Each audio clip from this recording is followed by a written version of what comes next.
Level 1. The Hustlers. Minor league prospects and benchwarmers. Imagine this, a scrappy dude hauling a beat-up duffel bag through dimly lit bus depots and dusty minor league motels, always one heartbeat away from the big leagues or the breadline. These are the Hustlers, the relentless minor league prospects and eternal benchwarmers who embody baseball's grind like no one else. They're the guys who treat every at-bat like it's their last, bouncing around like human pinballs in a chaotic arcade. Take Andrew Velazquez, for instance. This guy's career is a wild roller coaster, zipping between 6 teams in just 5 years, with a gritty .230 batting average that whispers, "I'm good enough to stick around?" Barely. These utility wizards are baseball's ultimate Swiss Army knives, versatile, reliable, but rarely stealing the spotlight. One day they're manning shortstop with laser throws, the next they're patrolling the outfield like hawks, and in a blowout, hell, they might even toe the rubber on the mound. Earning a modest $750,000 a year, they're the bargain bin insurance policies every GM dreams of. Star shortstop pulls a hammy mid-game, boom, the hustler slides in seamless. No fuss, no fame. Fans, they ain't lining up for autographs or dropping $150 on jerseys that might end up in a garage sale after a trade deadline fire sale. For these underdogs, cracking the majors is like snagging that golden ticket to Willy Wonka's factory. But staying, that's the real boss battle, a high-stakes concert where one wrong note sends you packing. These hustlers teach us, in baseball's jungle, hustle isn't a choice, it's your lifeline. Keep grinding, boys, the majors are calling, but they're picky as hell. Level 2, the heartbreakers, failed top prospects. Oh man, if there's one thing that rips your heart out in baseball, it's the tragic tale of the can't-miss prospect who, well, misses spectacularly. Enter the heartbreakers. Those hyped-up golden children drafted to resurrect dying franchises, only to crash and burn in a blaze of injuries, boneheaded choices, or cruel twists of fate. These stories hit harder than a 100-mile-per-hour fastball to the ribs. Flashback to Mark Prior, the Chicago Cubs' 2001 darling, a 22-year-old phenom with mechanics so flawless, scouts compared him to a pitching robot. In his rookie year, he posted a jaw-dropping 2.43 ERA, fanned 245 batters, and nearly dragged the Cubs to the World Series in 2003 with his unhittable stuff and that nasty curveball that painted corners like a masterpiece. Fans packed Wrigley Field dreaming of glory. Then bam, his shoulder revolted, turning the golden arm into a fragile relic. By age 25, Prior was a ghost, his career a stark warning whispered in draft rooms. Talent without luck is a ticking time bomb. Or consider Matt Bush, the 2004 number. One overall pick blessed with $1 million arm, but cursed with a talent for self-sabotage. This dude spent more nights in courtrooms than on the diamond, finally debuting in the majors at 30 after a decade of DYS trades and minor league purgatory. What a fall from grace. And don't get me started on Jesus Montero, the Yankees catching wonderkin traded straight up for a Cy Young ace, only to underwhelm with a middling 254 average in defensive skills that couldn't catch a cold.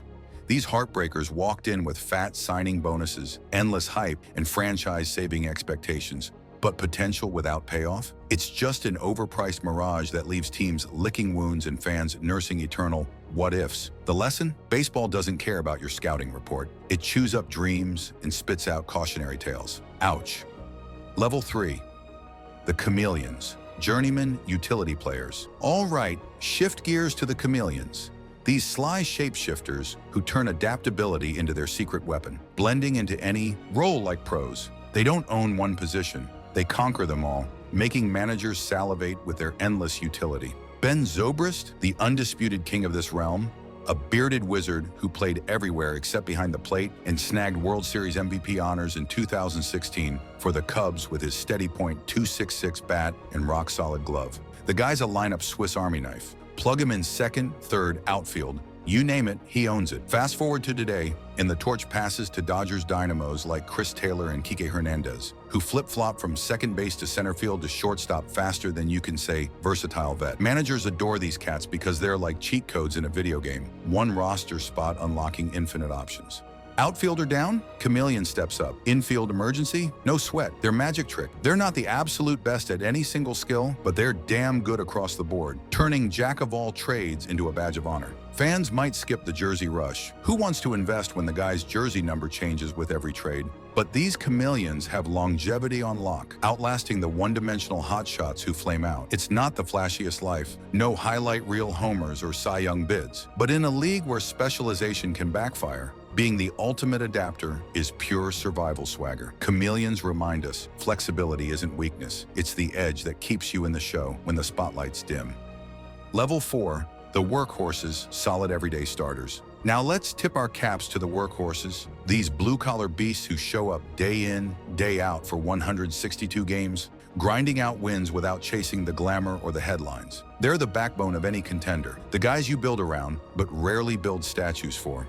Oakland's Matt Chapman is the poster child here, a 4-time Gold Glove wizard at third base whose glove sucks up grounders like a black hole and snags line drives midair with acrobatic flair. But his bat, it's a thrilling, unpredictable beast, blasting 36 homers and driving in 91 RBIs during his 2019 tear, only to swing and miss 200 times with a .210 average in the rough 2021 patch. Chapman's all about plate discipline, hunting that perfect pitch like a shark, but that patience can lead to frustrating whiffs when the stars don't align. Then there's Whit Merrifield, the Kansas City speed demon who swiped 40 bags, slapped .300 averages, and filled any hole in the lineup without breaking a sweat. Yet he flew under the radar. No all-star fanfare. Or San Francisco's Brandon Belt, anchoring first base for over a decade with consistent .27s and clutch hits.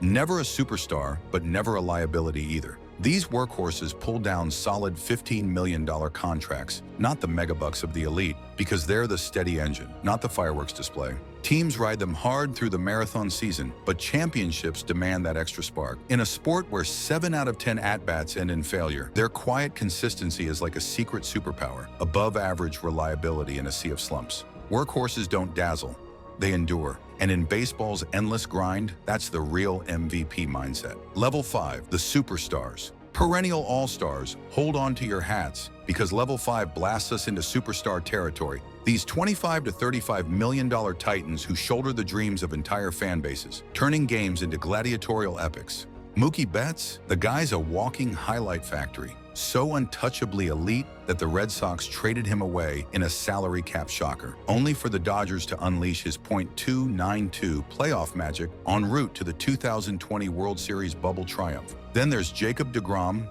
the Mets-turned-Rangers pitching sorcerer with a career 2.50 ERA that's second only to the immortals in the live ball era. He snagged back-to-back Cy Youngs in 2018 and 2019, mowing down lineups with triple-digit heat and a slider that bites like a viper. But his teams? They stranded him in 2-1 heartbreaks despite his no-hit gems, turning dominance into frustration. And don't sleep on San Diego's Fernando Tatis Jr., the electric phenom with thunderous power, sprinter speed, and a jaw-dropping $340 million deal signed at just 23. His flair lights up stadiums, but injuries and that brutal 80-game PED suspension in 2022 sidelined him when the Padres were starving for his spark. Superstars live in a pressure cooker. Every slump sparks Twitter meltdowns. Every tweak fuels endless hot takes on sports radio. They're not just stats machines, they're expected to summon championships from thin air. A .300 regular season tear? If you're hitting .200 come October, it's all dust. This level fuses god-tier talent with soul-crushing expectations, where only the mentally unbreakable rise above the noise. Superstars aren't born, they're battle-tested in the arena of endless scrutiny. Level 6, the legends, Hall of Fame, game changers. We're scaling to legendary heights now. These Hall of Fame trailblazers who didn't just excel, they revolutionized the diamond, etching their names into baseball's soul. Derek Jeter, the Yankees' eternal captain and clutch king, was the epitome of cool under fire. Mr. October racked up 200 postseason hits, but that 2001 ALDS flip play? Legendary, sprinting full tilt from shortstop to snag a wild overthrow, backhanding it mid-stride to nail the runner at the plate. Pure Jeter poetry, timing so impeccable it looks scripted. Randy Johnson, the towering 6-foot 10-inch lefty terror, loomed over the plate like a skyscraper come to life, unleashing 100-mile-per-hour fastballs that rose menacingly and sliders that vanished into nightmares. He piled up 4,875 strikeouts and 5 Cy Youngs, making hitters question their career choices from the batter's box. And Frank Thomas, the Big Hurt, was a batting clinic on steroids. 521 moonshots with a silky .301 average, his massive frame generating power that echoed through the stadium. stands. These legends weren't content with numbers. They redefined excellence, turning raw skill into high art that coaches still study on loop. Jeter's poise inspired infielders everywhere. Johnson's intimidation factor changed pitching dynamics. Thomas's plate discipline became the gold standard for sluggers. They set the unreachable bar, fueling the fire in every little leaguer's heart. In the Hall, they're not just plaques. They're blueprints for immortality, proving that true legends don't play the game, they evolve it. Level 7, the icons.